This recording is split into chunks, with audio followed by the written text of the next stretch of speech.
একদিন এক পাখি অন্য এক পাখিকে তার ভালোবাসার কথা জানায়। পাখিটি উত্তরে বলে, এখন তুমি আমাকে ভালোবাসো, কিন্তু যখন আমার খারাপ সময় আসবে তখন ঠিক উড়ে চলে যাবে। উত্তর শুনে পাখিটি খুবই ব্যথিত হয়ে পড়ে এবং আবেগী হয়ে তার দুটো ডানা কেটে ফেলে। তারপর সে বলে, দেখো, এখন তো আমার ডানাও নেই। আমি কখনোই তোমাকে ছেড়ে যাব না। দেখো, আমি কখনোই তোমাকে ছেড়ে যাব না। তারপর তারা একসাথে জীবন কাটানো শুরু করে। একদিন একদিন সব কিছু ভেঙে তুমুল ঝড় আসার সম্ভাবনা দেখা দেয়। আর তা দেখে ডানা কাটা পাখিটি বলে, অনেক অনেক ঝড় হবে, অনেক ঝড় হবে, অনেক ঝড় হবে। তুমি তুমি আমার কথা চিন্তা করো না।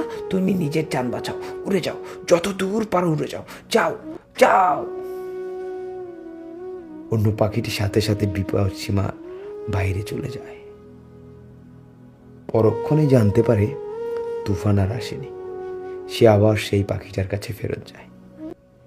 গিয়ে দেখে পাখিটি মারা গেছে, আর তার পাশেই একটা চিঠি রেখে গেছে, যেখানে লেখা ছিল, যদি তুমি উড়ে যাওয়ার আগে একটিবার, শুধু একটিবার বলতে আমি চলে গেলে তোমার কি হবে, তাহলে হয়তো তুফান আসার আগে কখনোই আমি মরতাম না।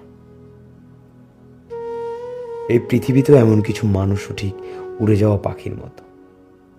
তারা চায় তাদের কেউ সবটুকু দিয়ে ভালোবাসুক, আর যখন কেউ ভালোবাসে তাকে বিনিময় দেয় সমুদ্র সমান বেদনা। এই মানুষগুলো ওয়াদা হিসেবে শুনতে চায়, কখনো ছেড়ে যাব না, কখনো বদলে যাব না, এমন কথাগুলো। অথচ একটি সময় পর এরাই উড়ে যায়, এরাই ছেড়ে যায়, এরাই বদলে যায়।